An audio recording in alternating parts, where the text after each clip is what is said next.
여러분이 생각하고 있는 약속의 땅은 어떤 땅입니까? 여러분은 그 약속의 땅에 약속의 백성으로 살아가고 있습니까? 자, 그렇다면 너희가 생각하는 약속의 땅은 어떤 땅인가? 너희는 그곳에서 어떤 백성이 되어야 하느냐? 오늘 하나님께서 가나안 약속의 땅에 들어가는 이스라엘 백성들을 향하여 묻는 질문입니다. 하나님께서 말씀하시는 약속의 땅은 어떤 땅인가? 두 종류의 땅을 말해주고 있지요. 애굽 땅과 가나안 땅입니다. 이 두 땅은 사는 방식이 전혀 다릅니다. 무엇이 다를까? 애굽 땅의 삶은 밭에 씨를 뿌리는 거 내가 뿌립니다. 물을 대는 거 내가 펌프질을 해서 물을 댑니다. 살아가는 모든 것이 인간의 노력의 결과물이다. 그것이 애굽 땅입니다. 사실 애굽 땅은 강수량이 적어서 나일강에서 물을 끌어와서 살아야 합니다. 그 방법밖에 없습니다. 그렇게 보면 발로 물을 대는 광계수로는 인간이 고안해낸 최고의 발명품입니다. 인간의 지식과 성취의 대표적인 상징물이지요. 오직 인간의 능력, 인간의 노력, 성취가 최고인 나라, 이것이 애굽 땅입니다. 이와 반대로 가나안 땅은 어떤 땅인가? 가나안 땅은 애굽 땅에 비해 강수량이 풍부합니다. 그 풍부함은 하늘의 저장고에서 받아서 사는 삶입니다. 애굽의 삶과 차원이 다르지요. 애굽은 자신이 열심히 물을 끌어들여서 자신이 저장한 물탱크로 살아간다면, 가나안 약속의 땅은 하늘의 저장고에서 물을 대어서 살아가는 그러한 삶입니다. 이 애굽 땅과 가나안 땅을 비교하면서 성경은 질문을 던집니다. 내가 열심히 살아서 저장한 그 저장으로 살아가고 있는 그런 땅, 그런 백성으로 살아가는가? 하늘의 저장고에 모든 우리의 필요한 것을 끌어들여서 살아가는 약속의 땅, 약속의 백성으로 살아가는가? 묻고 있는 것이지요. 오늘 본문을 계속해서 보면 가나안 땅이 애굽 땅과 무엇이 다른가? 가나안 약속의 땅은 인생의 처음부터 마지막까지 1년 내내 늘 항상 하나님이 돌봐주는 땅이다. 하나님의 눈이 그 인생 가운데, 그 공동체 가운데 있다라는 것을 말해주고 있습니다. 그것이 약속의 땅에 사는 사람, 또 그것을 믿고 사는 사람을 약속의 백성이다, 이렇게 말씀하고 있는 것이지요. 아마도 애굽 사람들은 무장한 군인들이 적들이 쳐들어오는 것을 막기 위해 밤낮으로 보초를 쓰지 않았겠습니까? 그것이 안전을 보장한다고 생각했을 것입니다. 아마도 애굽 사람들은 최첨단 무기와 높은 성벽을 쌓아야 안전하다고 생각하며 살지 않았습니까? 하지만 가나안 약속의 땅은 차원이 다르지요. 하나님이 지키시는 것, 하나님이 돌봐주시는 것을 믿고 최고의 안전으로 생각하는 그러한 땅이요, 그러한 백성들의 삶이다. 그러면서 다시 한번 질문을 던집니다. 약속의 땅에 살고 있습니까? 약속의 백성으로 살고 있습니까?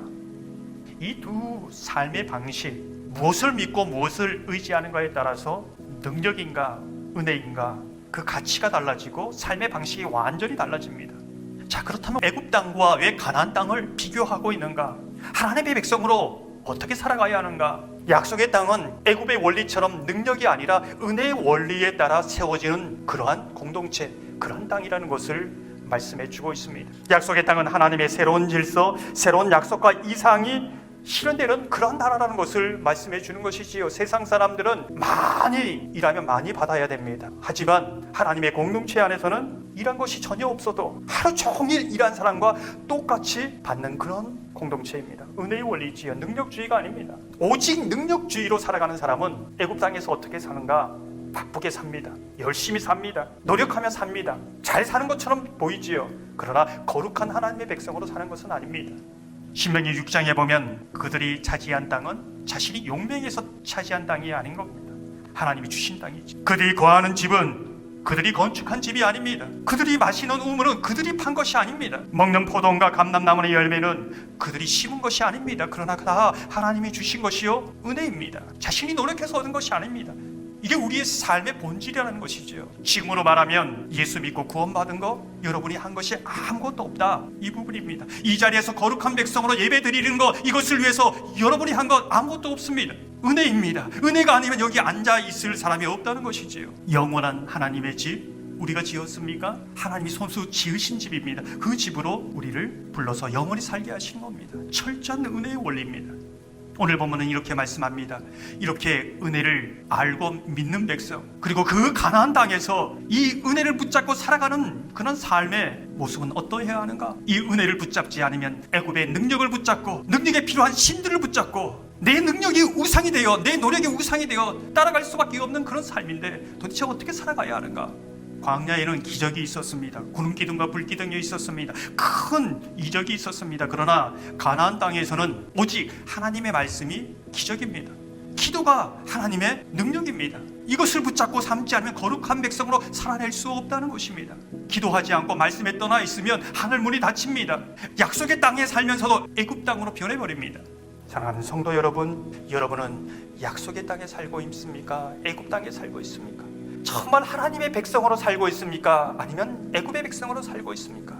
정말 기도의 말씀에 빛이 어디로부터 오는지 그 근원을, 힘의 능력을 경험하고 있습니까? 이것을 묻고 있습니다. 저와 여러분이 이 땅에서나 하늘에서나 약속의 땅에서 하나님의 백성으로 살아가는 은혜가 있기를 주님의 이름으로 축원합니다.